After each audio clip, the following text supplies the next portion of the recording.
Third day war third day war between Iran and Israel and United states of America.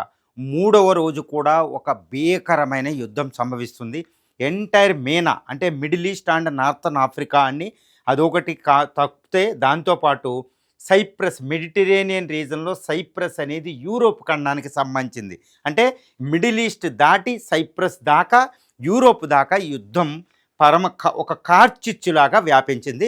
మొట్టమొదటిగా ఈరోజు United states of America Israel కలిసి Iran మీద ఏ విధంగా చేసినంటే మొట్టమొదటి shocking news ఏంటంటే ఇరాన్లో ఆయతొల్లా అలీ ఖైమోనీ ప్లేస్లోకి వచ్చిన అరాఫీ ఖైమోనీని కూడా సంహరించినట్టు తెలుస్తుంది టెహ్రాన్లో ఒక భయంకరమైన బాంబింగ్లో. దీంతోపాటు ఇరానియన్ ఆర్మీ కమాండర్స్ని కొంతమంది నాయకులను కూడా మళ్ళా ఇజ్రాయెల్ అమెరికా సంయుక్త దళాలు చంపడం జరిగింది. దీంతోపాటు United states of America B-2 bombers అది యుఎస్ నుంచి మియామి ద ఎయిర్ బేస్ నుంచి స్టార్ట్ అయ్యి ఫ్లోరిడా దగ్గర నుంచి స్టార్ట్ అయ్యి అక్రాస్ ది అట్లాంటిక్ ఓషన్ వచ్చి ఇరాన్లోని ఇస్ఫహాన్ నాటాంజ్ అనే న్యూక్లియర్ రియాక్టర్ని పేల్చినట్టుంది. ఇక్కడ నాటాంగ్ అని ఉంటుందండి. ఈ నాటాంజ్ న్యూక్లియర్ రియాక్టర్ మీద బాంబు దాడి జరిపింది.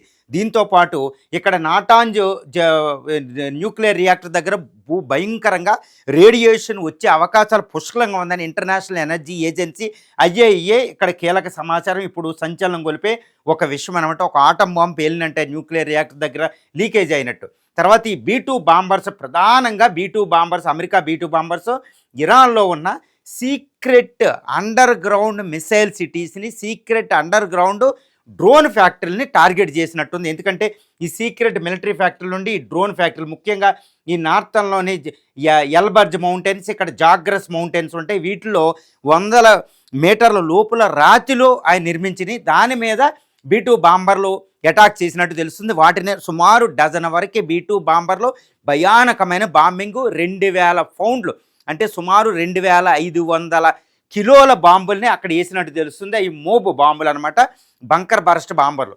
అయినప్పటికీ ఇరాన్లో ఉన్న secret military cities secret under ground ఈ యొక్క డ్రోన్ ఫ్యాక్టరీలు ఇంకా చెక్కు చెదరలేనట్టు తెలుస్తుంది. ఎందుకంటే చెక్కు చెదరలేదు కాబట్టి ఇరాన్ కూడా ఇంకా మిసైల్ డ్రోన్లు వేస్తుంది వేల కొలది. కాబట్టి ఇది దీంతోపాటు ఇరాన్ రాజధాని టెహ్రాన్లో ఇజ్రాయిల్ బాంబర్స్ వందలాది ఫైటర్స్ వచ్చి కార్పెట్ బాంబింగ్ చేస్తున్నాయండి. అంటే ఏంటి కార్పెట్ అంటే చాపలకు వర్షం కురిసినట్టు బాంబింగ్ చేయడం అంట.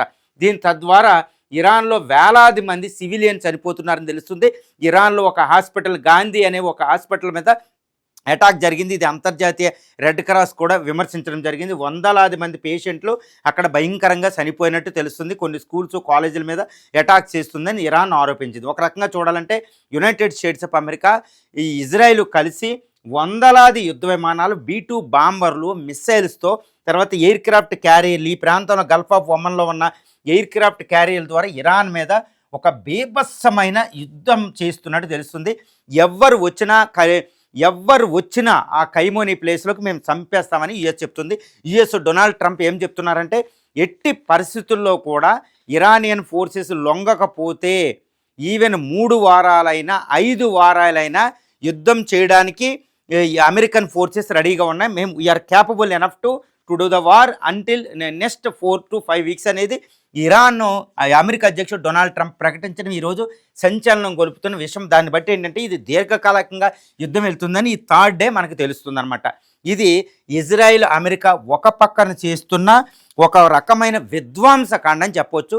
అసలు ఇజ్రాయిల్ అమెరికా ఒక భయానకమైన అధునాతనమైన యుద్ధ తంత్రాన్ని ఒక ఇరాన్ మీద ప్రయోగిస్తుంది. మొత్తం 16,52,000 చదరపు కిలోమీటర్లు 9 కోట్ల మంది ప్రజలు విలవిలలాడిపోతున్నారు. ఒక యుద్ధం అంటే ఇరాన్ చరిత్రలోని 3,000 సంవత్సరాల ఈ పర్షియన్ సామ్రాజ్యానికి సమానమైన ఇరాన్ ఈరోజు నిప్పులు కుంపటిగా మార్చేస్తుంది ప్రపంచంలో మిలిటరీ సూపర్ పవర్, అది కూడా ఈ ఇజ్రాయెల్ కలిపి. ఇదంతా ఒక ఇరాన్ అయితే ఇలాంటి సందర్భంలో కూడా ఇరాన్ తన యొక్క వేలాది డ్రోన్లని అది వందలాది మిసైల్స్ని అసలు మామూలు యుద్ధకాండ చేయడం లేదండి. ఇదంతా ఒక పక్షం అయితే ఈ యుద్ధకాండ ఇంకోటి అనమాట. ఇప్పుడు ఇరాన్ ఏంటంటే మొట్టమొదటిగా ఈరోజు చేసిన యుద్ధకాండ అమెరికా ఇజ్రాయెల్ని మించి చేసిందనమాట ఈ థర్డ్ డే.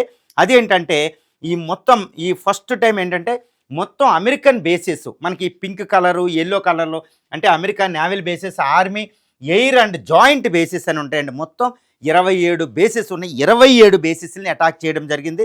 ముఖ్యంగా కువైట్లో ఇప్పుడు ఇరాన్ యొక్క అతిపెద్ద విజయం ఇందులో ఏం చెప్పాలంటే, కువైట్లో 3 F-15E ఫైటర్స్, అమెరికా ఫైటర్స్ని కూల్చేయడం. అసలు 15E అంటే మ్యాక్ 2 స్పీడ్ తోటి వెళ్తాయి. అంటే ఇక్కడ నుంచి కువైట్లో పేల్చేయడం, 3 F-15 యుద్ధ విమానాలను పడగొట్టేయడం. తర్వాత ఇక్కడ ఇదిగోండి ఈ మ్యాప్లో సౌదీ అరేబియాలో, ఇక్కడ ప్రపంచంలో 4వ అతిపెద్ద ఆయిల్ రిఫైనరీ, సౌదీ అరేబియా ఎకానమీకి బ్యాక్ బోన్ అనమాట. ఆ ఆయిల్ రిఫైనరీ మీద డ్రోన్ దాడి చేసింది. దీంతో ఆయిల్ రిఫైనరీని సౌదీ అరేబియా క్లోజ్ చేసేసింది. ఒక బేబత్స కాండ అనమాట. ఒక రకంగా చెప్పాలంటే విజృంభణ విలయతాండం అయితే అని నేను చెప్తాను. దీంతో పాటు ఇంకోటి ఏంటంటే, ఇజ్రాయెల్ మీద వేలాది డ్రోన్లు, ఇజ్రాయెల్ ప్రైమ్ మినిస్టర్ ఆఫీస్ మీద, ఇది టెల్ అవీవ్లో ఆయన ఆఫీస్ మీద, పిఎంఓ మీద ఒక భయంకరమైన ఫత్తా 2 అనే హైపర్సోనిక్ మిసైల్ని ప్రయోగించింది, లేదా ఖుర్రం షాహర్ 4 అనేది. ఇప్పుడు ఇజ్రాయలీ ప్రైమ్ మినిస్టర్ చనిపోయాడా లేదని తెలియడం లేదని స్వయంగా ఇస్లామిక్ రిపబ్లికన్ గార్డ్స్ కార్ప్సే ప్రకటించింది. ఇప్పుడు ఇది ఇంకా అన్వెరిఫైడ్ అని ఉంది, వెరిఫై అవ్వాల్సి ఉంది. అసలు బెంజమిన్ నెతన్యాహు ప్రమాదంలో చనిపోయాడా లేదని తెలియవలసి ఉంది.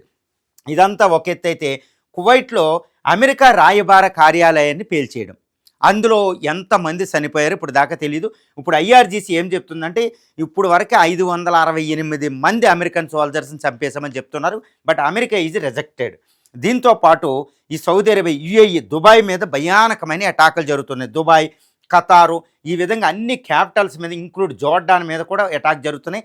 సైబీరియాలో యూకే ఎయిర్ బేస్ మీద అటాక్ జరుగుతుంది. అక్రీ అనే ఎయిర్ బేస్ మీద పొగలు కక్కుతుందని తెలుస్తుంది. అంటే యూరోప్ దాకా ఈ యుద్ధం వ్యాప్తి చేసినట్టు.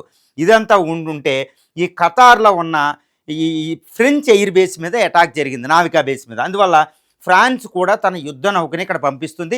జర్మనీ కూడా తన యొక్క సైన్యాన్ని ఈ ఇజ్రాయెల్ అమెరికాకి సపోర్ట్ చేయడానికి పంపుతుంది. అంటే యుద్ధం ప్రపంచంలో పవర్స్ ఇన్వాల్వ్ అవుతున్నాయని తెలుస్తుంది.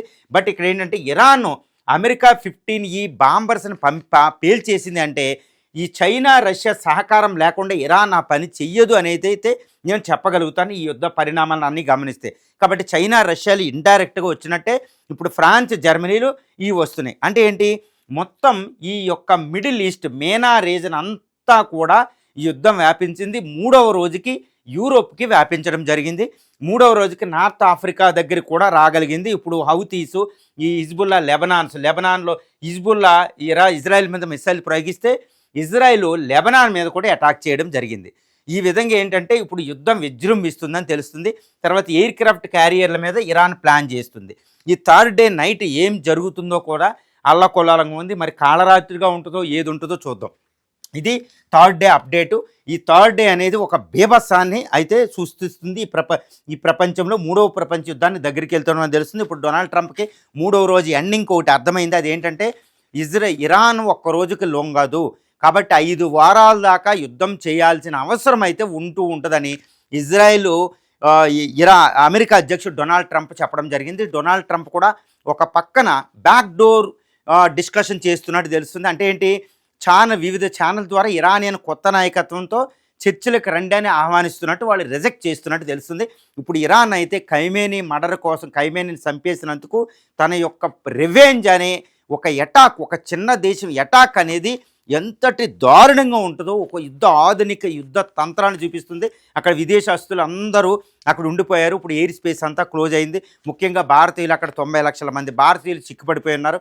భారతదేశం ఏం చర్యలు తీసుకుందో చూడాలి. ఇప్పుడు ఇదంతా, ఈ ప్రాంతం అంతా కూడా ఒక యుద్ధ జ్వాలగా కార్చిచ్చులుగా, అంటే ఆధునిక యుగంలో ఒక అతిపెద్ద యుద్ధాన్ని, 2వ ప్రపంచ యుద్ధం తర్వాత ఎక్కువ దేశాలు ఇన్వాల్వ్ అయిన యుద్ధాన్ని, అధునాతనమైన యుద్ధ తంత్రాన్ని, అణు రియాక్టర్లు పేలిపోవడం, ఈ రియాక్టర్లు మొత్తం ఆయిల్ సప్లైలు ఆగిపోవడం, సప్లై చైన్ ఆగిపోవడం, ప్రజలు చిక్కుపడిపోవడం, దేశ నాయకుల్ని టార్గెట్ చేసుకోవడం, ఇవన్నీ చూస్తున్నాం. This is what the third day update. Third day ఏం జరుగుతుందో, ఇంకా ఏం జరుగుతుందో ఒక రకమైన ఆందోళన.